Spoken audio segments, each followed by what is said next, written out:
Hello friends, today we will discuss the fifth type of a question in critical reasoning part, which is called drawing a conclusion.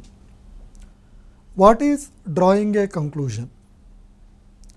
You are given some information, you have to understand the information, and from that you have to draw a conclusion or you have to draw a decision. Suppose I say Ramesh got a gold medal. Ramesh is also the topper of this college. Ramesh is also topper of IIT entrance. What can you conclude from this? So I can conclude that Ramesh is very intelligent because all his achievements show his brain power. So conclusion is a final judgment or final decision that you can take from a given information. To understand this, we will discuss one question. The question is like this: when a polygraph test is judged inconclusive, this is no reflection on the examinee. Rather, such a judgment means that the test failed to show whether the candidate is truthful or untruthful. Nevertheless, employees sometimes refuse to hire a candidate because of an inconclusive result in the polygraph test. Before going to the answers, let's understand the situation in a common man's language. What is polygraph? Polygraph is what in normal language called lie detector test. So polygraph is a machine. It will tell when somebody asks me a question whether I am telling the truth or whether I am telling a lie. But there is also a third possibility. Sometimes the machine gets confused and it says, I am not sure whether it is truth or lie. So when the polygraph test is inconclusive, what is inconclusive? When the test says, I am not sure. This doesn't mean that the candidate is telling a lie. It means the machine is not very confident whether what is mentioned is truth or false. Many times when companies recruit people for a job, they conduct this test, and many times you observe that if the machine says this guy is telling a lie, they will reject the candidate. Sometimes if the machine says I am not sure whether it is truth or lie also, the companies reject a candidate. So that's what he is saying. So the machine says it is not very sure, but many employees, if the result is inconclusive, then the companies reject the candidate. So this is not a proper way. That's what the statement is. What is the conclusion that you can draw? Many of the answers are very close. They differ only with one word. So please read the answers carefully. Don't just casually answer. Most examinees with inconclusive polygraph results are in fact untruthful. Do you know? Last year I interviewed 100 candidates and 30 candidates the machine said I am not very sure. Out of the 25 candidates are really telling a lie. So if the machine says I am not sure, that means most of the people are telling a lie. So there is no problem in rejecting that person. But there are 5 people who are telling the truth, but still the machine said it is not sure, and you rejected 5 good candidates. Is it a good thing? No. So this is not a valid conclusion. Moreover, this is not a conclusion. This is a extra information. What is conclusion? Conclusion is the decision I take. But this is a extra information. Last year, out of 30 people whose result was inconclusive, 20 people were really telling a lie. So there is nothing wrong in me rejecting. So that's not correct. This is a extra information. This is not a confusion. Polygraph tests should not be used for job interviews. That is not a conclusion, because machine is clearly telling some people are telling truth. Machine is clearly telling some people are telling lie. The confusion is only with the remaining people where the machine is not sure. Just because some candidates I am saying is not sure, if you say no, this test is useless, that is not a valid conclusion. Option C. Now first let us go to option D. A polygraph test indicating that a examinee is untruthful can sometimes be mistaken. What is the statement about? What to do when the machine is not sure whether it is true or lie. But what does the option say? Sometimes the machine says the candidate is untruthful or telling a lie, but in reality the candidate may be telling truth. This is not an inconclusive result, this is a wrong result. I am actually telling the truth, but the machine says I am telling a lie, so it is an inappropriate thing. Could be true, but this is not a conclusion that I can draw from the information. So the correct answer is C.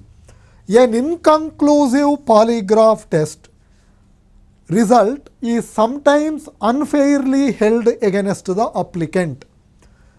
If the machine says I am not sure whether he is telling a lie or not, still the company is thinking that this guy is telling a lie and rejecting him. So you are taking a inconclusive result and considering it to be a lie, and you are rejecting the candidate. So you are treating the job applicant unfairly. So this is the only valid conclusion. So this is what drawing a conclusion means. Answer is C. Now we will discuss the sixth type of a question in critical reasoning, which is called drawing an inference. Many people get confused between what is the difference between drawing a conclusion and drawing an inference. Both of them are 95% same, but conclusion is from a given information I am drawing a judgment and saying this is right, this is wrong. Whereas inference is what is it that you understand according to the statement given. So you are not drawing a conclusion, you are telling what is it that you understood. Inference is never clearly mentioned in the statement. If it is clearly mentioned, it is not called an inference. Inference is your understanding of the given information. Let us take one question and try to understand. A company's two divisions performed with consistency in the past 3 years. The pharma division accounted for 20% of the dollar sales and 40% of the total profits, and chemicals division accounted for the balance. Let's understand what this data means. He is saying that there is a particular company, it has two divisions, pharma division and chemical division. In the last 3 years, if you see, dollar sales, when I said consistency is different from constant.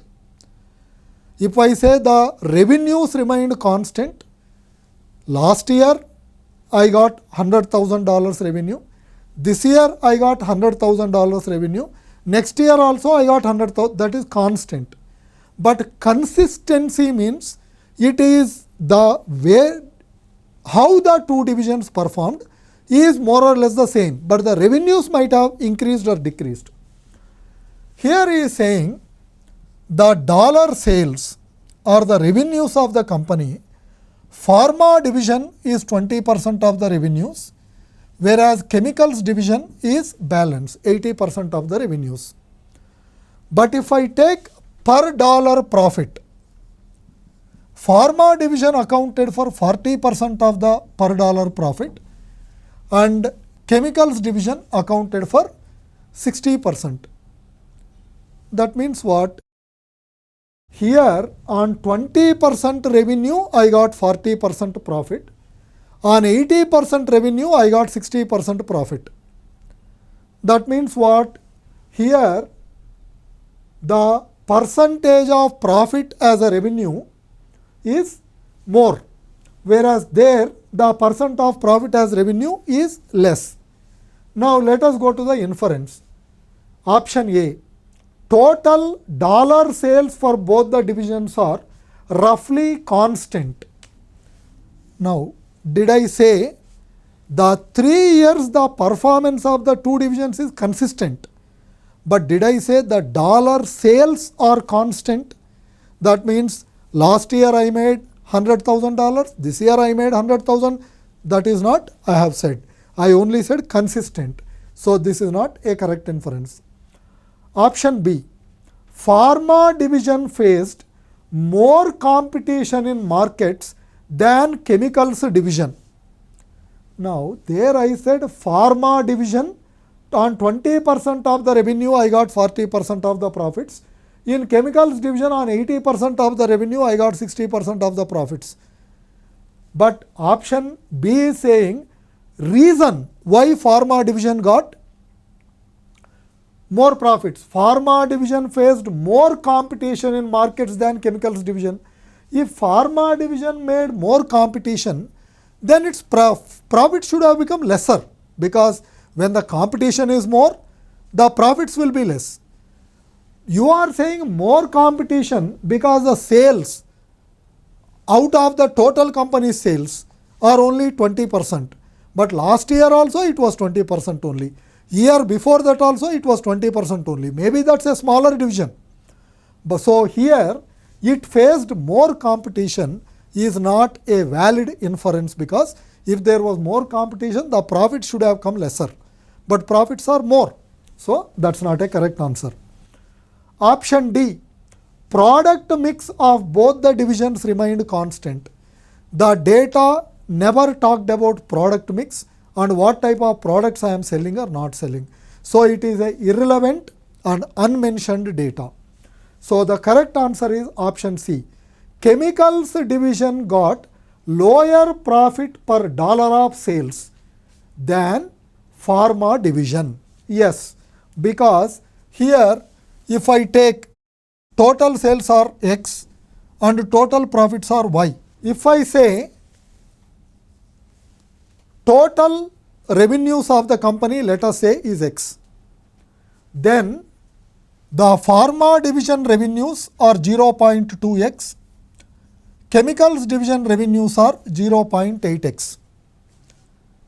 The total profits let us call Y. Pharma division profits are 0.4y, whereas chemical division profits are 0.6y. For every dollar of the revenue in pharma, how much profit did I get? I got 0.4y divided by 0.2x, which is 2y by x. Whereas here in chemicals division, how much did I get? I got 3 by 4 y by x. So in pharma division, per dollar of sales profit is 2y by x, whereas in chemical division profit per dollar of sales is 3 by 4 y by x.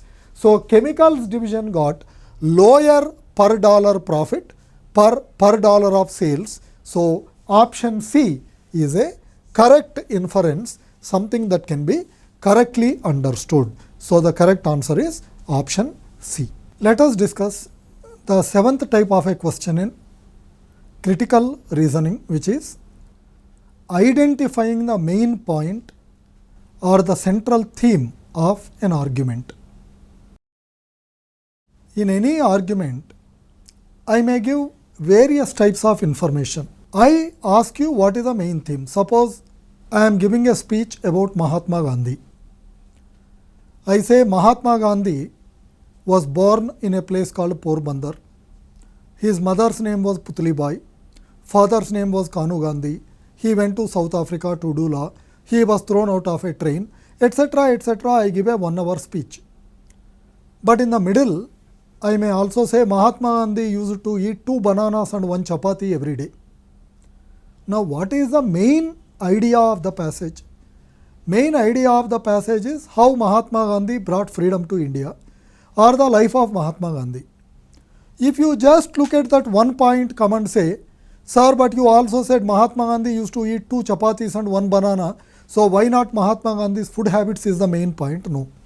We all understand what is the main point the minute we read the argument, but by over analyzing about every small thing, people make a mistake. Second thing, like all critical reasoning questions, many of the answers look very similar.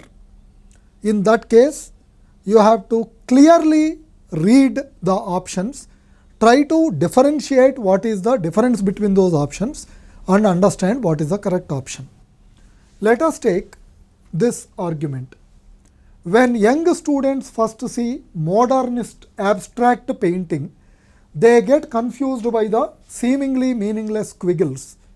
It is only after study of history of art and the forces which lead to abstraction is that it is possible to appreciate modern art. Thus, high school students of modern art should always begin with a study of the history of art. What is this argument about? Whenever I watch a modern abstract art painting, young high school students, they think it is just some bunch of meaningless lines.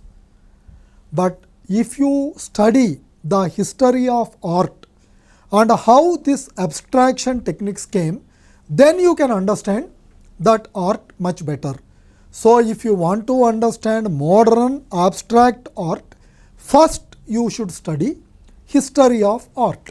That's what he is saying. To understand modern abstract art, you must study history of the art.